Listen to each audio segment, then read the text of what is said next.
Protect your DNA. BioPQQ can promote formation of new mitochondria. Infowarsstore.com.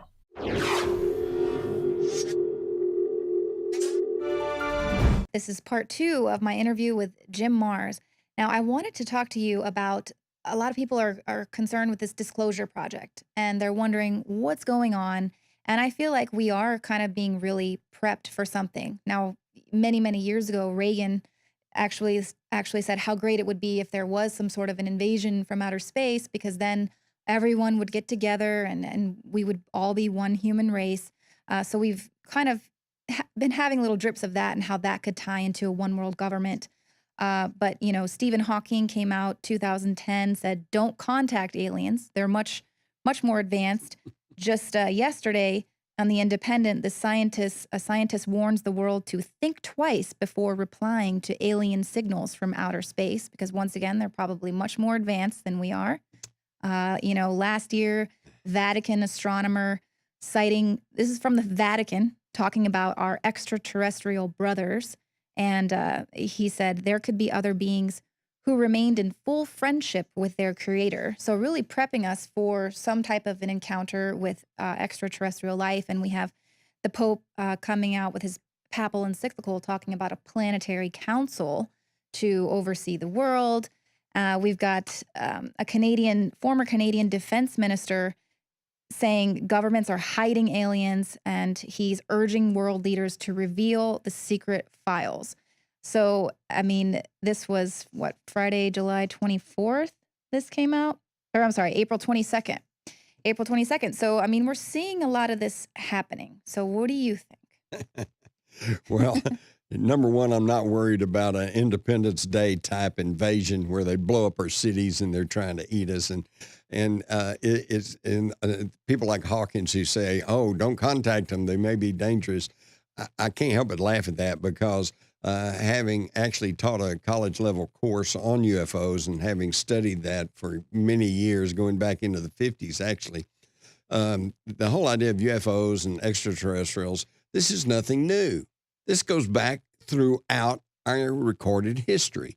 You got Ezekiel, a fiery wheel in the Bible, and it picked him up, carried him to a city, and you've got the flying boats of the ancient Egyptians, the flying dragons of the Chinese, the Vyamas of the Hindus, the flying shields of the Romans. All the way up today with the crop circles and the animal mutilations. And it's always been here. Mm-hmm. So why are they hiding? If their purpose then was to eat us or enslave us, they would have done it long before now. And it's like the scientist that says, well, maybe we don't want to send signals into space. They may be more advanced than us. Well, if they're more advanced than us, you better believe they know we're here. Okay. I think they leave us alone, because I think that something similar to the Star Trek Prime Directive, that they have in Star Trek, which says that it's not proper to overtly interfere with the natural progress of a species. And now, whether that's an actual law with enforcement troops and stuff, I'm not sure. I think it's probably more of a universal understanding by people and civilizations that have gotten advanced enough to move into space. They're also socially advanced enough to know it's not proper to go and interfere. Mm-hmm. I'll give you a good example. Not long back, they discovered in South America a Stone Age tribe. And so they quickly sealed off that whole area, not to keep them in, but to keep everybody else out, so that scientists could go and actually study them and find out how Stone Age people lived. And then they went through a conditioning process, their own disclosure, if you will. And they had some of the scientists would let themselves be seen from a distant hilltop, and then they moved a little closer and they'd be seen across the field, and until finally they made contact. And by the time now these villagers knew that they weren't a threat, and so they accepted their presence. And then they gave them a few rudimentary things like maybe metal knives or something that improved their life. But it was unlike most of man's history, where in Western civilization, they'd rush in with Bibles and guns and say, put on some clothes, or and smallpox. smallpox, and totally destroy their civilization. So that's going on. So actually, we're in the same thing on a grander scale.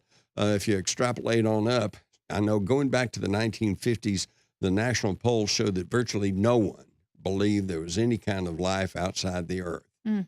Today, it's quite the opposite. The vast majority really believe, especially younger people, aliens, people on other worlds, sure, they accept that. Well, we got a lot of movies coming out like that as well. Now, what about Project Bluebeam? I mean, do you think that there is maybe an effort by the elite or kind of the secret hands to possibly use some sort of a disclosure as a means to usher in a one world government? Well, let me say this about disclosure. Disclosure is not going to come from any of our governments. Okay. And actually, it already has. If you listen to some of our astronauts, and if you listen to Paul Hellyer, former Defense Ministry of Canada, if you'll, on and on, Werner von Braun, they talked about aliens and extraterrestrials. So it's out there for the people who want to look at it. But the real disclosure is going to come only from them. And it's simple enough. All they got to do is let themselves be known, hover above a large city long enough for the news crews to get out there with their cameras, and the game's up. Right. Well, and I think, with the crop circles and everything, I mean, is that not enough of a message, or people? Absolutely. If you look at it, of course, see, this conditioning process is, and particularly if you look at it from the standpoint of a government, say the United States government, they have to represent all the people, okay? Now, there's a segment of the people, you and I fall into this, we really want to know the truth. We really want to know, are they out there and where they come from and what are they doing? But you got another segment of the population, they really don't want to know. I don't want to know that stuff. And so what the government does is play very cozy. For example, the crash at Roswell in 1947, okay? On the one hand, you have a government pronouncement that says, no, it's just a mogul balloon. It was, it was some crash dummies. Nothing unusual happened there, backed by little or nothing as far as evidence goes. On the other hand, you've got about 500 people who are now on the public record saying, I was there and I picked up pieces of the wreckage and I saw the bodies and I transported the bodies, et cetera, et cetera. But they leave you that choice. Right. You can choose which one you want to believe. And so when they tell you, well, it was just crash dummies, in this way, the people who actually study the evidence can go, holy cow, they're lying to us. That means it's true. So they're told the truth.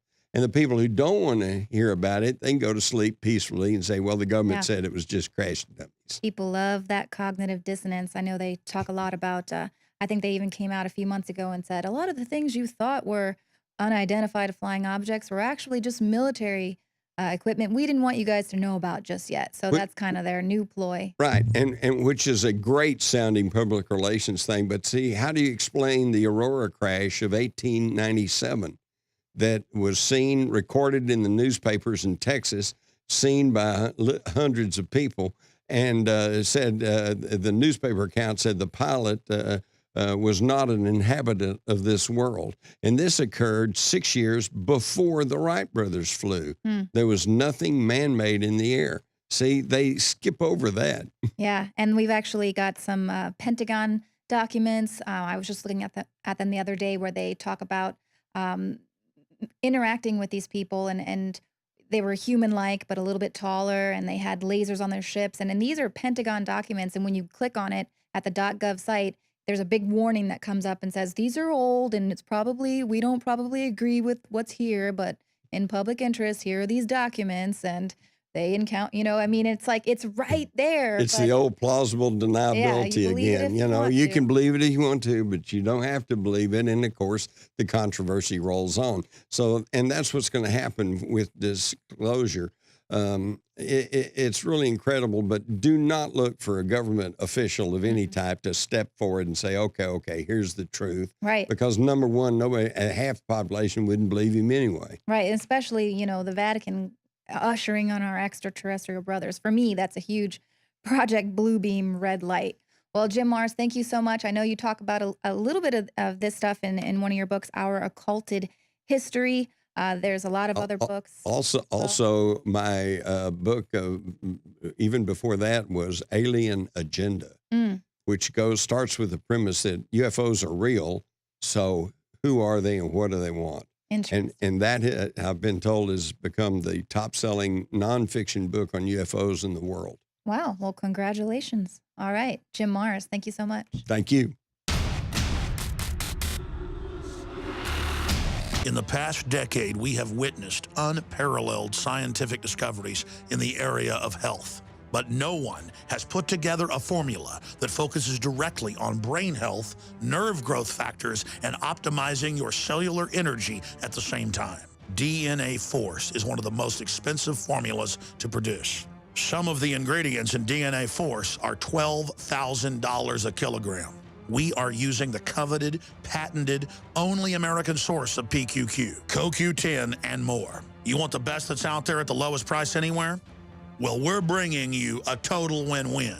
The ultimate value, cutting-edge, trailblazing game changer that also supports the Infowar. We have produced a limited run of DNA Force, and it will take up to 12 weeks to produce more once we sell out. Secure your DNA Force today at InfoWarsLife.com or call toll-free 888-253-3139. DNA Force,